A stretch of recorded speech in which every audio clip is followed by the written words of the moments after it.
इस कार्यक्रम के प्रायोजक हैं कृषि एवं किसान कल्याण मंत्रालय, भारत सरकार। फसल आए सुरक्षित हो जाए, फसल बीमा से हर किसान अब आत्मनिर्भर हो जाए। संकट के समय प्रधानमंत्री फसल बीमा योजना किसानों के लिए वरदान है। अब सूखा पड़े या बाढ़ आ जाए कोई डर नहीं, अब ओले पड़े या कीट पतंगे फसल खा जाए कोई फिक्र नहीं, क्योंकि हमने लिया है प्रधानमंत्री फसल बीमा।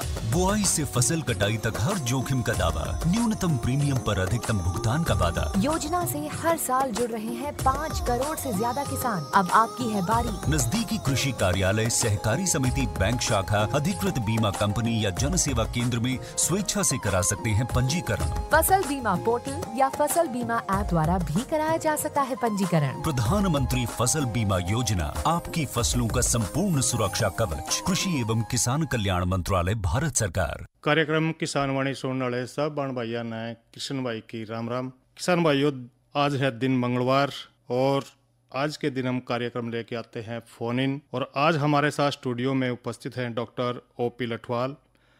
आज हम उनसे बातचीत करेंगे कि गेहूं फसल की बिजाई में क्या सावधानियां आपने रखनी है। जो भी किसान भाई गेहूं की बिजाई से संबंधित जानकारी लेना चाहेगा वो हमारे स्टूडियो के फ़ोन नंबर 01744221322 पर सीधे संपर्क कर सकते हैं। और आज हम बातचीत कर रहे हैं उनके साथ भाई धर्मवीर। किसान भाइयों राम राम। डॉक्टर ओपी लठवाल जी, आपका भी स्टूडियो में बहुत बहुत स्वागत है कि आप स्टूडियो में आए हैं। और हमने जो विषय चुना है डॉक्टर साहब, वो इसी वजह से चुना है गेहूं का, क्योंकि गेहूं की जो बिजाई का कार्य है वो बिल्कुल सिर पर है या शुरू हो चुका है।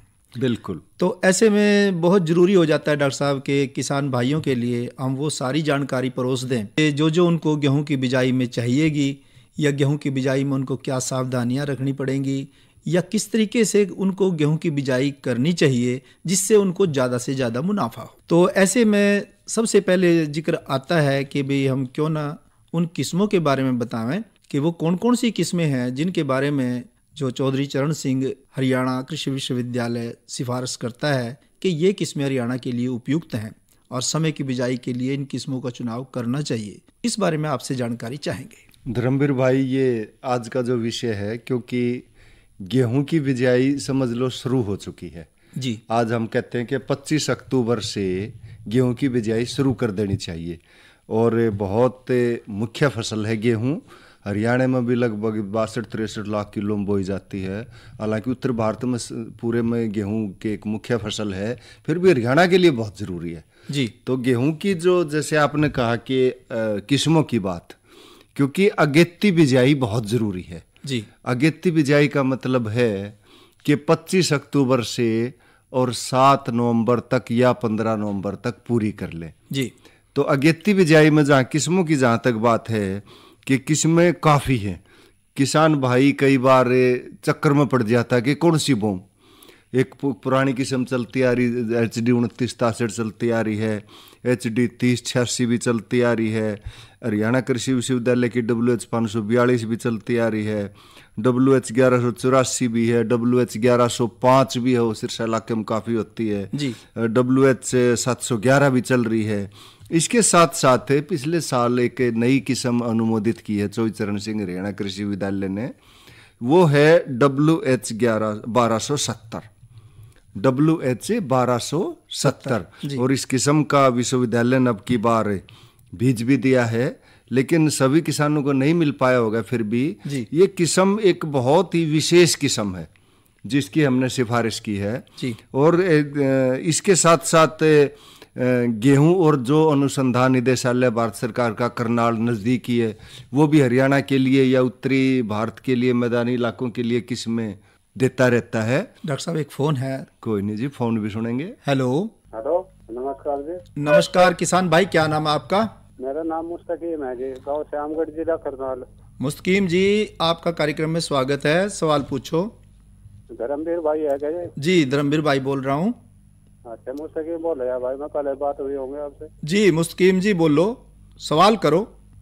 सवाल तो ये है जी, मेरा मतलब ये पहले हमारी सोच है, मेरा सवाल थोड़ा अटका है आज जी। गेहूं से संबंधित पूछे कोई तो गेहूं से मुस्तकिल- संबंधित हो तो ज्यादा बेहतर रहेगा मुस्तकीम भाई, क्योंकि जो हमारे विशेषज्ञ है ना वो अलग अलग विषय पे बुलाए जाते हैं। मैं तो बात सही है, गेहूं में ही बात कर लो, गेहूं की वजह से। हाँ हाँ पूछिए। पूछो। नमस्कार डॉक्टर साहब। नमस्ते जी, नमस्ते। डॉक्टर साहब एक बात बताओ आप। हाँ जी। ऐसा है जी, मेरी उम्र 63 साल आ गई सर। अच्छा अच्छा जी, हमारी 100 दिवस साल हो, किसी भी उसमें फसल में कोई भी दवाई नहीं पड़ा देती यार, ये दवाई पड़ा लगी, इसका उपाय बताओ ना सर जी कोई।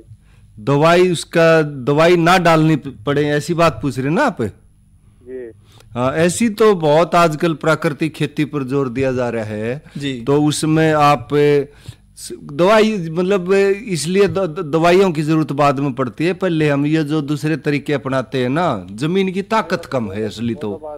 ऐसा है मुस्तकीम भाई, जमीन की ताकत अगर हम बनाएंगे तो उसके लिए गोबर की खाद, हरी खाद, और सबसे मुख्य मुस्तकीम भाई मैं बता दूं, खेत में जितना भी माल पैदा होता है दाने निकाल लो, बाकी खेत में ही रखो, तो उससे जमीन की ताकत बढ़िया होगी, तो बाकी चीजों का तो प्रकोप अपने आप कम हो जाएगा। हाँ जी। तो ये तो डॉक्टर साहब आपने बहुत अच्छी बात बताई, क्योंकि ना जब आदमी की सेहत अच्छी होगी तो उसको बीमारी क्यों लगेगी। हाँ बिल्कुल बिल्कुल। तो ऐसे में जब जमीन की सेहत अच्छी होगी तो जमीन में कैसे कीड़ा प्रकोप करेगा, फसल पे कैसे कोई बीमारी आएगी। हाँ बिल्कुल, क्योंकि जो पोषक तत्व है ना जी, उनकी जरूरत पूरी करनी पड़ेगी हमने, क्योंकि जमीन कमजोर है।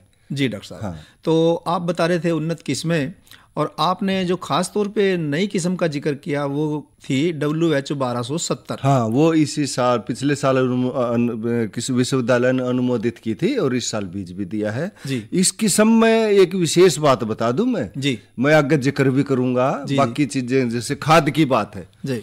ये किस्म जो है ना 1.5 खाद मांगती है, ये ध्यान देना किसान को जी। 1.5 गुना खाद डलेगा इस किस्म में, लेकिन साथ में 1.5 गुना खाद डलेगा तो उसके वृद्धि ज्यादा हो जाए। जी जी। ये भी डर रहेगा साथ साथ जी। तो वृद्धि जो रोकने वाले हैं ना, जो वृद्धि नियंत्रक, उनका भी इस्तेमाल इस किस्म के लिए करना पड़ेगा जी। तो ये मैंने किस्में बताई, अभी मैं करनाल वालों की तो बताने शुरू ही की थी मैंने, गेहूं और जो निदेशालय है भारत सरकार का जी, उसकी किस्में भी काफ़ी आई हैं, जैसे DBW 222 है, DBW 303 है, एक DBW 187 पिछले साल बड़ी चली थी, किसानों में काफ़ी रुझान था, एक DBW 332 और DBW 327 और नई किस्म दी हैं उन्होंने, इस साल थोड़ा थोड़ा बीज दिया। तो ये किस्में आने वाले समय में मुख्य किस्में होंगी। इसके साथ साथ HD 3226 भी है, HD 3298 भी है। ये सारी किस्में मैं बता रहा हरियाणा कृषि विश्वविद्यालय की, करनाल की, दिल्ली की, जो अपने इलाके के लिए सबसे बढ़िया समय की बिजाई के लिए है। तो समय की बिजाई, इसी चीज़ पर जोर दें किसान भाई कि किसी तरह आपकी समय पर बिजाई हो जाए और कोशिश करो अगेती भी हो जाए। यानी कि सबसे पहले जो गेहूं की फसल की जो बिजाई है उसमें पहली सावधानी तो यही बरतनी है डॉक्टर साहब किसान भाइयों को कि वो समय से बिजाई करें। समय की बिजाई इतनी जरूरी है क्योंकि जब हम पछेती की हालात में जाते हैं ना जी, उधर से गर्मी भी जल्दी आनी शुरू होगी जी, तो बाद में जो गर्मी आती है ना वो पछेती बिजाई को प्रभावित करती है जी। इसलिए हम बार बार इसी चीज पर जोर दे रहे हैं कि ज्यादा से ज्यादा कोशिश करो समय पर या अगेती बिजाई हो जाए, ताकि अप्रैल की गर्मी या मार्च में कई बार गर्मी हो जाती है, जो दाने बनते उस समय, उस गर्मी से गेहूं प्रभावित ना हो। तो डॉक्टर साहब एक और सवाल किस्मों के बारे में ही जानना चाहेंगे कि जैसे आपने नई किस्म का जिक्र किया WH-1270, हाँ जी, इसी तरह कुछ किसान भाई, सभी तो नहीं लेकिन कुछ किसान भाई हर साल नए से नई किस्म चाहते हैं। बिल्कुल ये, और ऐसे में अब जैसे आपने कहा कि ये WH-1270 किस्म तो बहुत अच्छी है पर इसका बीज थोड़ा था, और ऐसे में फिर किसान भाई जो है ना वो सोचते हैं कि कहीं से भी मिल जाए। हाँ धर्मवीर भाई, ये बिल्कुल चेष्टा रहती है उनकी। मैं ये कहता हूँ कि आप आबड़दौड़ ना मचाए जी। जिन किसानों को मिल गया कोई बात नहीं, अगले साल बहुत बीज होगा, एक साल में क्या फर्क पड़ जाएगा। मान लिया थोड़ा सा झाड़ इसका ज्यादा है तो थोड़ा सा धैर्य रखें और अगले साल प्रचुर मात्रा में किसानों को बीज मिलेगा। दूसरी किस्में भी बहुत अच्छी हैं, मैं ये कह रहा हूँ कि ये नहीं कि एक किस्म के पीछे लगो, मैं तो कहता हूँ कि आए साल किस्म बदल लिया करो, कि बदलने से ही कीड़ों का, बीमारियों का, जो जमीन के प्रति उसका जो बहुत सारा समाधान हो बहुत सारा समाधान है, सारी चीजें हैं। तो एक चीज के पीछे नहीं लगते कभी भी। ये एक अच्छी चीज है कि नई चीज आई है, लेकिन दूसरी किस्म भी किसान भाई ले, यानी कि जो नई किस्म है तो वो हमें कहीं से कहीं जहाँ से भी ले तो वो प्रमाणित संस्था भी हो, बीज भी प्रमाणित हो, कहीं बाद में पछताना ना पड़े। हाँ, कई बार एक चीज की कमी हो जाए ना, उसमें गड़बड़ भी हो जाती है, उसमें गड़बड़ हो जाती है। तो ऐसे में किसान भाइयों को थोड़ा धीरज से काम लेना चाहिए। बिल्कुल। तो डॉक्टर साहब अब आती है बात इसकी कि जब बीज का इंतजाम हो गया तो किसान भाई जो है एक चिंता से मुक्त हो गया। बिल्कुल। अब उसकी दूसरी चिंता ये रहती है कि भी मैं किस तरीके से खेत की तैयारी करूं, किस तरह से मैं बीज को उपचारित करूं। ये दो बातें रहती हैं। बिल्कुल, खेत की तैयारी जहां तक बात है, देखो बीज उपचार भी खेत में जब बिजाई के लिए किसान लेके जाएगा बीज उपचार भी उसी समय होगा जी। एक तो ये ध्यान रखें कि चिंता ना करें कि 25 अक्टूबर आ गया, तापमान बिल्कुल सही चल रहा है जी, बिल्कुल बिजाई शुरू कर दें जी। खेत की तैयारी जहां तक बात है, दो तरीके से करते हैं हम। दो तरीके से कहने का मेरा मतलब है, एक तो खेतों की जुताई करके जी, खेतों की 2-3 बार हैरो कर ली, कल्टीवेटर निकाल दिया, सुहागा लगा लिया, खेत अच्छी तरह तैयार कर लिया। यानी इस तरीके से तो किसान भाई करते ही हैं जी। लेकिन दूसरा तरीका है कि खेतों को तप्पड़ में बोना। एक बहुत लगभग मैं कहूँगा 25 साल पहले पद्धति शुरू करी थी, और कुछ किसान भाई तो 20 साल हो गए जी। तप्पड़ में बिजाई में इतना उनको मजा आ गया कि सारा का सारा खर्चा जो जुताई का है, सारा का सारा खर्चा बच जाता है जी। उधर से हम किसान की आय भी बढ़ानी है। एक फोन ले लेते हैं डॉक्टर साहब। हेलो। हाँ जी, हेलो किसान भाई, आपका कार्यक्रम में स्वागत है। अपना नाम बताओ। जय सिंह। जय सिंह जी, कहाँ से बोल रहे हैं? गढ़ी बीरबल। गढ़ी बीरबल से। तो चौधरी साहब, आपका कार्यक्रम में स्वागत है। हाँ जी। तो सवाल करो जनाब अपना। 222 की गेहूं की बिजाई करने लग रहा जी मैं। तो बहुत बढ़िया, उत्तम किस्म है, कर लो आप। हाँ, आज बोई थी जी, उसमें उपचार करके गेहूं बोई थी मना। बहुत अच्छा बीज उपचार आपने किया, क्योंकि बीज उपचार 2-3 चीजों से होता है, आपने कर दिया, बिजाई कर दी, बहुत बढ़िया किया जय सिंह जी आपने।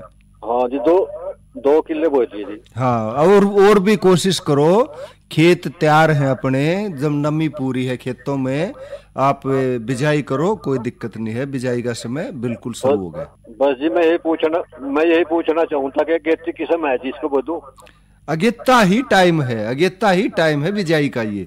हाँ जी, हाँ, अगेती किस्म है ये, वो तो कोई दिक्कत नहीं है। और दूसरा बीज भी इंतजाम कर रखा होगा आपने, उनकी भी बिजाई कर लियो। एक किस्म की बजाय 2-3 किस्में बोए ना जय सिंह, तो वो बढ़िया रहती है। Okay sir. हाँ जी जय सिंह जी, धन्यवाद। तो धन्यवाद किसान भाई का। डॉक्टर साहब देखो, किसान जागरूक है, पूरा जागरूक, बिल्कुल। हाँ। उसने बताया कि बीज उपचार भी कर दिया है और आज बिजाई भी करी है। हाँ। लेकिन हम आपसे जानना चाहेंगे, बहुत सारे किसान भाई तो अभी बोवेंगे ना डॉक्टर साहब? बिल्कुल। तो हम उन सभी किसान भाइयों के लिए हम आपसे जानना चाहेंगे कि बीज का सही तरीके से उपचार कैसे हो। बीज उपचार से पहले मैं दूसरी बात कर रहा था जी, कि खेत की तैयारी एक तो बाग है बोना, खेत एक तापड़ में बोना जी। तो कोशिश करें किसान भाई तापड़ में बिजाई करें, क्योंकि किसान का बिजाई इस पे, खेत की जुताई पे बहुत खर्चा होता है। बिल्कुल। अगर तापड़ में भी बिजाई कर देंगे ना, कोई डर नहीं है, लेकिन बीज उपचार जरूर करें तापड़ की बिजाई में, क्योंकि बीज खुला भी दिखेगा, पक्षी भी उठा सकता है, या जो है ना और कुछ मतलब भी कारण हो सकता है। बहुत सारे कारण हैं, दीमक से बचाना है, बीज उपचार, कीड़े मकोड़ों से बचाना है, पक्षी भी चुग लेते हैं। बिल्कुल, 2 तरह के हालात हैं किसान के पास धर्मवीर भाई जी। कुछ किसानों ने तो जीरी कंबाइन से कटवाई है। हाँ। और कुछ किसान जो है ना, जैसे बासमती शुरू हो गई है आनी जी, तो हाथ से कटाई कराएंगे। हाथ में वाली कटाई में भी लंबे फाने बच जाते हैं। उसमें तो जीरो ड्रिल जो पुरानी मशीन है कि सभी किसानों के पास है, जीरो ड्रिल मशीन में खाद और बीज डाल के उससे बिजाई करें। दूसरी हालत जो मैं कह रहा था कि किसानों ने कंबाइन से जीरी कटवाई है, वो पराली जो है ना खेत के अंदर पड़ी होगी, तो किसान भाई उसको जो है ना अच्छी तरह जो है ना एक बिखराव करके खेत के अंदर सारे में फैला दें और हैप्पी सीडर से बिजाई करें तो बहुत बढ़िया उत्साहवर्धक नतीजे इसके भी आए हैं। तो तप्पड़ में बिजाई करेंगे तो जुताई का खर्चा बच जाएगा। एक बात जानना चाहेंगे डॉक्टर साहब किसान भाइयों के लिए कि आप तप्पड़ की जो सिफारिश कर रहे हैं, क्या इससे झाड़ में तो ना अंतर पड़े? ना, झाड़ पूरा आएगा, पूरा झाड़ से खेत तैयार करके बोलो। और बल्कि तप्पड़ में बोगे ना किसान भाई, खेत तैयार खेत में तो कई बार छिट्टा दे देते हैं जी। छिट्टा देने से क्या होता है, कुछ बीज ऊपर रह गया, कुछ गहरा चला गया, जमाव कम हो जाता है। लेकिन तप्पड़ में किसान भाई बोगा तो वो 100% ड्रिल करेगा जी। तो ड्रिल करने से क्या होगा कि खाद भी सही ठिकाने पर जाएगा, बीज भी सही गहराई पर जाएगा, और जो उत्पादन है, जो प्रति इकाई उत्पादन है या उत्पादकता कहें हम उसे, वो तप्पड़ की बिजाई में ज्यादा हो सकता है, कम नहीं रहेगा। तो डॉक्टर साहब एक माननीय उपायुक्त कुरुक्षेत्र का संदेश है किसान भाइयों के नाम, वो भी सुन लेते हैं। Shantanu Sharma, deputy commissioner Kurukshetra. किसान भाइयों से अपील करता हूँ कि धान के फानों में आग न लगाएं और पर्यावरण को बचाएं। धान के फानों को खेत में ही दबाएं और जमीन की उपजाऊ शक्ति को बढ़ाएं या फानों की बेलर मशीन से गांठें बनवाएं। कृषि विभाग द्वारा चलाई जा रही सरकारी स्कीम का फायदा उठाएं। किसान भाइयों को विभाग द्वारा धान के फानों को जमीन में मिलाने अथवा बेलर के गांठ बनवाने पर 1000 रुपया प्रति एकड़ प्रोत्साहन राशि भी दी जा रही है, इसका कृपया फायदा उठाएं। इस संदेश के बाद डॉक्टर साहब बात थी बीज के उपचार की, और आप कह रहे थे कि बीज का उपचार करना है 3 तरीके से। बिल्कुल, जो कि सही तरीके हैं जिनसे हम मतलब भाई बीज को उपचारित करके, और फिर ये लगा लो कि जैसे बीमा करा लिया करें, वो बीमित हो जाता है बीज भी और फसल भी। हाँ, क्योंकि तो वो क्या तरीके हैं डॉक्टर साहब? हाँ, बीज उपचार जरूरी है। बीज उपचार जैसे धर्मवीर भाई आपने कहा कि तीन तरीके से करना है उसका।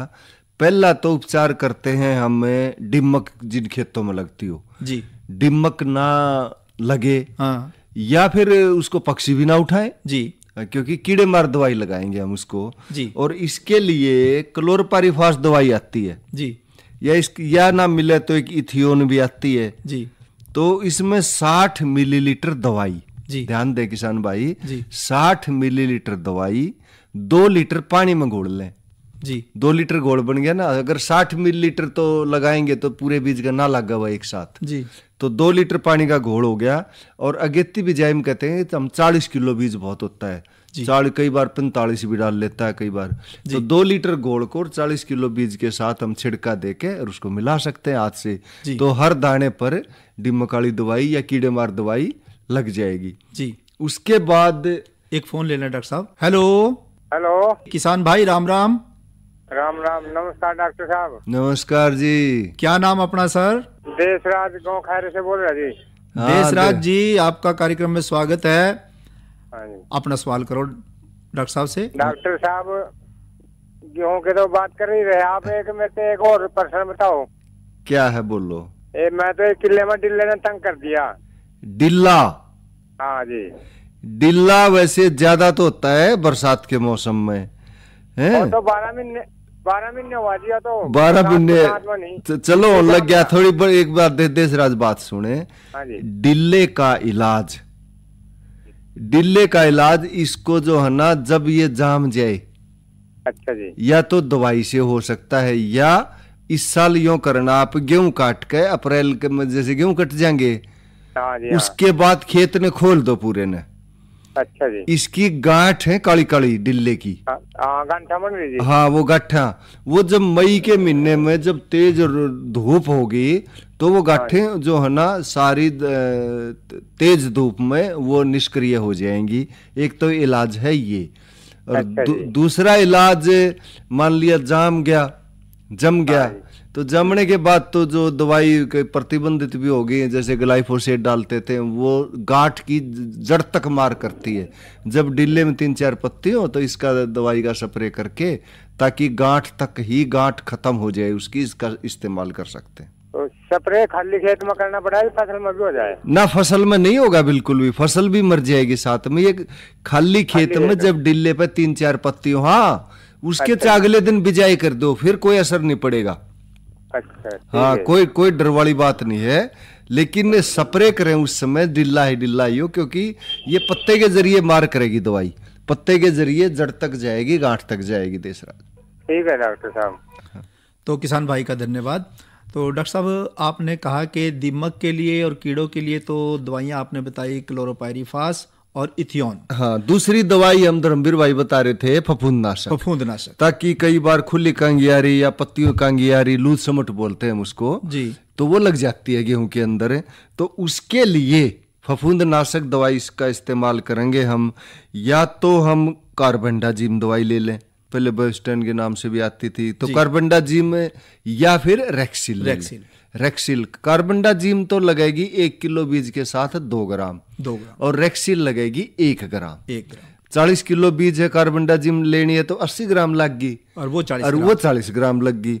जो दीमक की दवाई से या कीटनाशक से बीज उपचारित था, उसके बाद हम इसे सूखे पाउडर से करना है। कई बार किसान भाई के अगर इसने पानी में घोल ले, ना ऐसी गलती नहीं करनी, सूखा उपचार। हाँ, दीमक के लगाई हुई जो बीज है, दवाई लगाया हुआ, उसके बाद इस पाउडर को बीज पे छिड़क दें और हाथों से उसको मसल दें। सूखा उपचार करना है, इसमें पानी का छिट्टा नहीं देना, पानी का छिट्टा। हाँ, और लेकिन ध्यान रखें, देखो हमें कीटनाशक भी डाल ली है, फफूंदनाशक भी डाल रहे हैं हमें, तो हाथों में थोड़ा ग्लव्स वगैरह डाल लें, मतलब दस्ताने। हाँ, दस्ताने जरूर डाल लें इसके लिए, ताकि जो दवाइयाँ हैं अपने शरीर पे नुकसान ना कर पाए। ये 2 तरह का इलाज हो गया। तीसरा इलाज धर्मवीर भाई वो बहुत जरूरी है। वो क्या डॉक्टर साहब? क्योंकि वो जैविक खाद है जी। क्योंकि जीव अगर जमीन में है जी, तो खाद का इस्तेमाल सही पौधा कर पाएगा। अगर जीव नहीं है तो खाद के कितने कट्टे घेर दियो खेत के अंदर, वो यूं के यूं पड़े रहेंगे, पौधे की जड़ उसको नहीं ले पाएगी। आपका कहना ये कि खाद हमने घेर दिया, हाँ, खाद को खेत में मिलाने के लिए जैविक भी चाहिए, जीव भी चाहिए, और उन जीवों को आप जैविक खाद कह रहे हैं। हाँ, खेत में जो तो खाद तो डाल दिया मिलेगा, लेकिन उनको जो सक्रिय करने के लिए, मैं कहूंगा खाद के उनको सक्रिय करने के लिए जैविक खाद बहुत जरूरी है। और इसके लिए 40 किलो बीज, जैसे बताया मैंने कि 1 किले में 40 किलो बीज डलेगा 1 एकड़ में, उसके लिए 4 पैकेट तो एजेटोबैक्टर के जी, और 4 ही पैकेट लगेंगे फास्फोरस का टिक्का होता है एक पीएसबी जी। तो दोनों टिक्के लगा के 4 पैकेट लेके 40 किलो बीज के साथ उनको हमने मिलाना है। इस तरह तीसरा बीज उपचार हो गया। एक सवाल आपको बीच में टोक रहे हैं कि ये जो टिक्के की आपने बात करी डॉक्टर साहब, ये मिलेंगे कहाँ से? वैसे तो ये जो कोऑपरेटिव्स होते हैं इन पर भी मिल जाते हैं, इफको है, क्रिबको है, लेकिन जो सही स्रोत है मैं बता रहा आपका, हरियाणा कृषि विश्वविद्यालय में बहुत ज़्यादा मात्रा में उपलब्ध हैं। किसान भाई वहाँ से मंगवा लें और इनका इस्तेमाल कर सकते हैं। बहुत अच्छा डॉक्टर साहब। हाँ जी। तो ये रहा बीज का उपचार। अब बीज के उपचार के बाद अब तो बिजाई की बात है। डॉक्टर साहब, आपने कहा कि हम तप्पड़ में भी बिजाई कर सकते हैं और हम खेत तैयार करके भी बिजाई कर सकते हैं। आपने दोनों ही विधियों को ठीक बताया, लेकिन आपने तारीफ तप्पड़ की कि उसमें किसान भाई का खर्चा बचेगा, पैदावार में तो कोई फ़र्क है ही नहीं। बिल्कुल। तो इसके अलावा डॉक्टर साहब आप बताएं कि किसान भाइयों को और क्या सावधानियां करने की ज़रूरत है इस वक्त? इसमें जब किसान भाई बीज उपचार कर लिया, खाद की मात्रा, खाद डलेगा बिजाई के समय। हाँ। बिजाई के समय किसान भाई को जो खाद डालना है, मैंने जितनी भी किस्में बताई जी, उसमें 2-3 तरह का खाद आता है जी। एनपीके भी आता है 12-32-16 का, या डीएपी आता है जी, या सिंगल सुपर फास्फेट एसएसपी के नाम से जानते हैं वो भी आता है जी। म्यूरेट ऑफ पोटाश भी जी, और जिंक सल्फेट भी, जिंक भी जी। तो कई तरह के खाद डालेंगे और यूरिया भी है। तो डॉक्टर साहब, अगर हम आपसे इस तरीके से जानना चाहें कि 1 एकड़ में कौन सा खाद कितनी मात्रा में देना है, बिजाई के समय जी, मैं एक किले की मात्रा बता रहा मैं जी। बिजाई के समय अगर किसान के बाद है पास है एनपीके तो 1.5 कट्टा एनपीके डलेगा 1 किले में जी। अगर एनपीके नहीं है तो डीएपी है जी, डीएपी का 1 कट्टा डलेगा जी। अगर दोनों में से एक डालना है जी। अगर डीएपी भी ना है जी तो सिंगल सुपर फास्फेट एसएसपी डलेगा जी, और एसएसपी के 3 कट्टे डलेंगे जी, क्योंकि 1.5 कट्टा एनपीके का या 1 कट्टा डीएपी का या 3 कट्टे सिंगल सुपर फास्फेट के, इन तीनों में बराबर की मात्रा फास्फोरस की पौधे को मिल जाएगी। बहुत अच्छा। तो ये सारे फास्फोरस वाले खाद जो हैं भूल के भी किसान छिट्टा ना दे जी, ये ड्रिल करने पड़ेंगे, यानी कि मिट्टी के अंदर मिलने चाहिए। हाँ, सही गहराई पर जाने चाहिए जी। ये जड़ जहाँ से शुरू होगी ना, बीज पड़ेगा वहां जाना चाहिए। हाँ, और पहले खाद डलता है, मैं बता दूं किसान भाइयों को, जीरो ड्रिल है या खाद या बीज की ड्रिल है, उसमें जो है ना खाद पहले डलता है। खाद आगे वाले खाने में मिलेगा आपने, जी। वो पहले डलेगा, उसके बाद पिछले खाने में बीज होता है तो बीज डलेगा। जहां पर बीज डलेगा उसके नीचे खाद जाएगा, और जब पौधे की जड़ें बनेंगी वो फास्फोरस वाला खाद वो जरूरी है कि जड़ के पास डले और उसको पौधा पूरा ले सके। तो इसके अलावा डॉक्टर साहब आप और किसान भाइयों को क्या संदेश देना चाहेंगे? इसमें एक और, मैं अभी खाद की बात बच गई थी थोड़ी सी जी। उसमें पोटास वाला खाद या यूरिया खाद, 1 कट्टा यूरिया बिजाई के समय जरूर डाल लें, और 10 किलो जिंक सल्फेट भी डाल लें, और पोटास भी डाल लें 40 किलो, तो मात्रा बिजाई के समय डाल लें।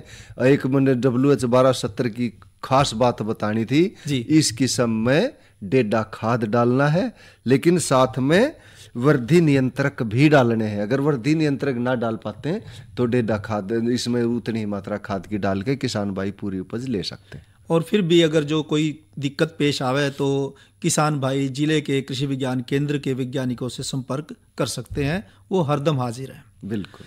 तो डॉक्टर साहब बेशकीमती जानकारी आपने दी है गेहूँ फसल की बिजाई में सावधानियाँ पे। समय थोड़ा है, हमारे पास समय का अभाव है, इसलिए आपसे इजाज़त लेनी पड़ेगी।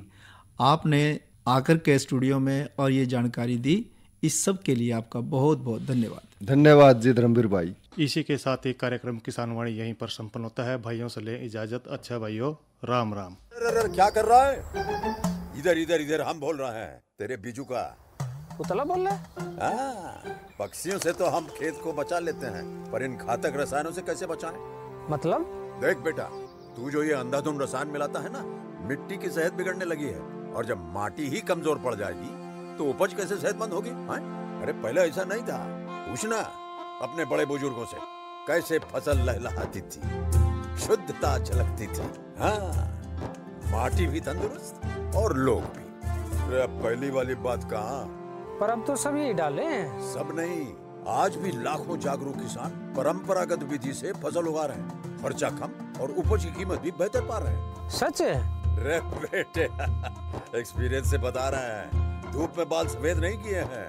हाँ। ठीक है भाई, मैं भी आज से जैविक खेती शुरू करूंगा। माटी से प्रेम की परंपरा है, परंपरागत खेती। इस कार्यक्रम के प्रायोजक थे कृषि एवं किसान कल्याण मंत्रालय, भारत सरकार।